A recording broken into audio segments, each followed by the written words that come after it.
ушундай эле Рыскелди Момбековдон коркуп атса, Рыскелди Момбековсуз мен саясатты парламентте элестете албайм.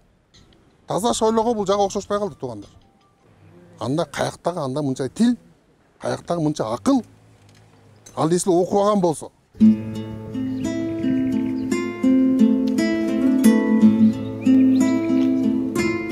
Assalamu alaikum, жакшысыңарбы? Мен өзүм жакшылап тааныштырып кетейин.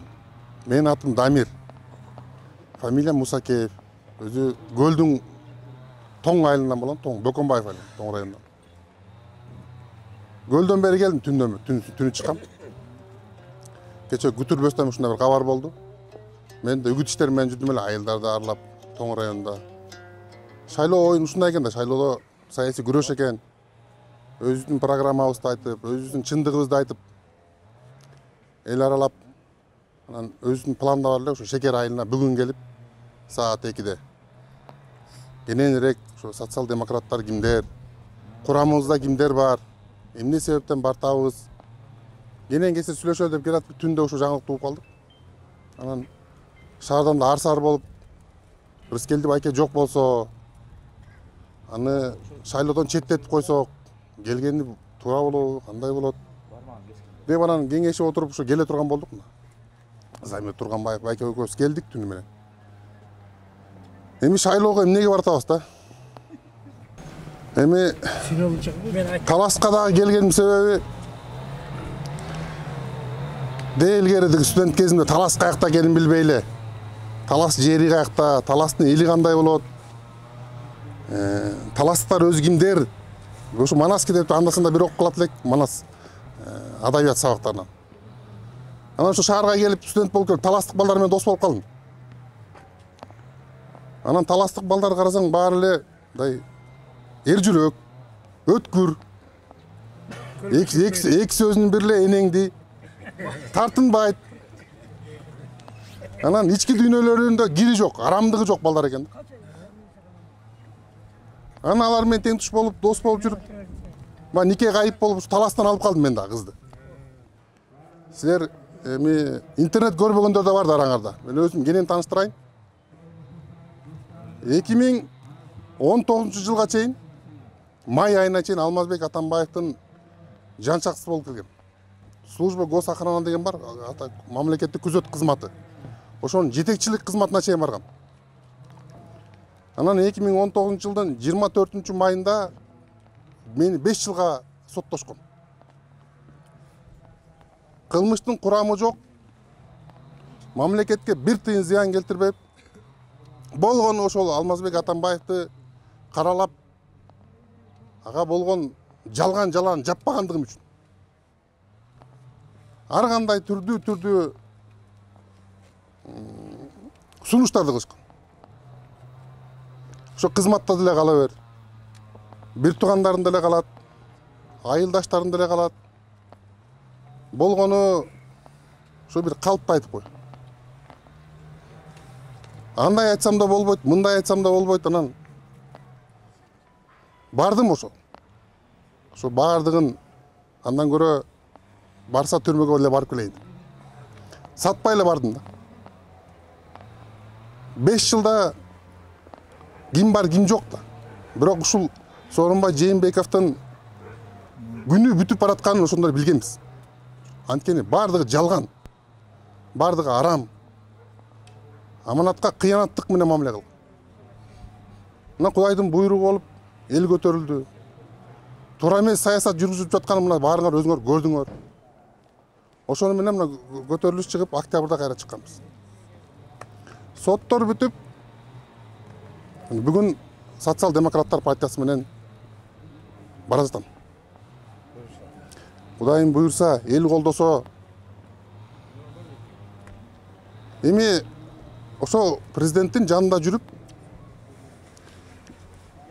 патхалимдердин эң бийик эпопеясын көрдүм. Чоңдордун, депутаттардын, башкалардын бардыгын. Анткени ага Алмазбек Атамбаевга жетиш, аны менен сүйлөшүш ушу коопсуздук кызматы аркылуу өтөт да. Алмазбек Атамбаевга эле эмес, мага да жагалданат эле. Чоң эле чоң кишилер. Бир түрүп таң каласың да. Элге чыгып сүйлөгөнү башка, чыныгы жаша көшөгөнүн аркасында башкача. Мен мисалы үчүн мени түрмөгөн камаганга чейин интернеттен көргөнсүңөр менин кандай мүлктөрүм бар. Көрбөгөндөр болсо Дамир Мусакеев деп жазсаңар YouTube'да бардыгы бар. Эмне байлыктарым бар, ата-энемдин шарты кандай айылда, кандай үйдө чоңойго өскөм. Атам менен энемдин да сүрөттөрү бардыгы бар да, видеодо көрсөтөт. Мен карапайым эле айылдан жөнөкөй эле үй бүлөдө чоңойгом. Бизди да ошо уурдаба, арамды алба, жалган айтпа деп тарбиялаган. Уят болот, намыс керек. Анан кийин ошо Алмазбек Атамбаев менен тагдыр буйруп иштешип калдым. Менде чындыктан башка эчтеке жок. Башкалардай болуп, деги асмандагы жылдызды алып бере алам, жолуңарды салып бере алам, көпөрөңөр мындай болот деп айта албайбыз. Депутаттар, бул парламент кандай бийлик билесиңер да, бутагы. Депутаттар болгону мыйзам чыгарат, элдин үнүн жеткизет. Өкмөт кашаң болсо камчы салат, адыраңдап баратса ооздуктайт. Мына Рыскелди байкебиз парламентте отуруп, депутат өзү кандай болуш керек экенин көрсөтө алды. 22 ноябрда ушу Бөкөнбаев айылына келишкен. Ага чейин да ушунда жарыя алганбыз. Шаардан келет, бул депутат келет, мени колдоп, агитация кылып, ал киши келет, бул киши келет. Көпчүлүк эл ушу Рыскелди байкенин сөзүн укканы келди. Башка чимкирик болсо машинадан түшсө киши чогулбайт атат. Киши чогулуп, мындай өзүнүн программасын айтыш таптакыр мүмкүнчүлүк болбойт атат. Элдин баары жадаган. Сөз баштасаң айтат, сен ишенбейбиз. Колуңардан эч нерсе келбейт. Эптеп эле силерге кресло керек. 30 жылдан бери эмнени жыргатып койдуңар дейт. Анан эл өзү алданса, 5-10 сомго сатылса, анан жакшы депутат, элдин алдынан чыккан, мындай эл деп күйгөн бала каяктан чыгат депутаттар. Мисал үчүн бирөө келип силерден бир уй сатып алса, ал уй тууган сайын эле келип сизге рахмат айта бербейт да. Бүттү да анткен, соода бүткөн. Акчасын берген, уйду алган. Добуш да ошондой да. Мына азыр келип силерге ар кандай алдамчылык жол менен, убада менен коюн колтуңуздарга кирет. Мына чыныгы депутат, чыныгы эл өкүл 120 депутаттардын арасынан Рыскелди Момбеков болду. Рыскелди Момбековсыз мен саясатты парламентте элестете албайм. Өзүңөр көрүп атасыңар да. Мына сентябрдын аягында, октябрдын башында Алмазбек Атамбаевди сотко алып келип, анан бир журналист суроо берип калды. Ушул боло турган шайлоого сиз катышасызбы деп. Анткени ошол айларда Алмазбек Атамбаевдин өкүмү жогорку сот жокко чыгарган. Батукаев боюнча иштин. Анан соттолбогондон кийин, соттун өкүмү жок болгондон кийин ар бир адам шайлоого же шайланууга укугу бар. Аны айткандан кийин эле бир 10 күнгө жетпей өзү жокко чыгарган өкүмүн жогорку сот кайра калыбына келтирип койду. Бул биринчиден. Бирок экинчи жагынан болот атпайбы бул? Мына бизди сүрөгөн, биздин партиянын мындай айтканда локомотиви, мотору баарыбызды партияда алдыга сүрөп, чындыкты айтып, жалтанбастан. Элдин баары ушу Момбеков деп калганда, сүрөп, мына финишке мына жетейин деп калганда мына оюндан чыгарылды. Бул кандай? Бул ушул таза шайлоо буну. Кантип ишенебиз ушу таза шайлоо болот? Андай болсо, диплому мыйзамсыз алган болсо, Момбеков кече күнү эле качып калган жок да. Бүгүн деле болгондо. Да, окуй, анда эмнеге карабай отуруштун? Анда Центр избирком ушул шайлоо жарыш башталганга чейин текшерип чыгып айтышпайбы онда. Именно 5 күн калганда жараксыз деп таанылды. Бул эмне? Бул эмне деген? Эмне деген шермендечилик? Бул жак окшошпай калбадыбы? Таза шойлоого бул жак окшошпай калды, туугандар. Колдо бар алтындын баркы жок дейт кыргызда. Бүгүн барктабасак, бүгүн бизге ушундай депутаттар керек эле да. Садыр Жапаров президент айтты. Бийликтин партияларын шайлабагыла дейт. Ал да бир билгени бар да. Бардык кеткен президенттер кеткенден кийин айтып атат да, мен билбей калыптырмын. Менин жанымдагылар айтпай коюптур, алдап коюптур, мен көрбөй калыптырмын деп. Мына президент алдын ала айтты ушуну.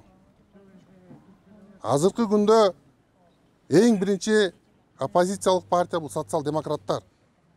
Биздин лидерибиз түрмөдө отурат. Биз гана чындыкты айта алмакпыз. Биздин чындыкты укса Садыр Жапаров өзүнө гана жеңил болмок. Жанындагы дежурлар эч качан мен аны көргөм, чындыкты айтпайт. Ошо Садыр Жапаровдун өзүнө жага турган гана сөздү айтат. Элдин чынык үнүн айтпайт. Элде болуп аткан мына бүгүнкү кымбатчылыкты айтып атабы бирөө? Эч ким айтпайт. Баары жакшы. Чыдап тургула, канча чыдайлы? Качан оңолот? Мен эсимде 2010-жылы революциядан кийин билесиңер, мародерстволор болгон. Бакеев болгон банктагы акчалардын баарын чыгарып кетишкен. Ошто коогалаң болгон. Бирок 1 жылда ошо Ошто кайра түзөтүү иштери бүтүп калган. Баарына үй берилген.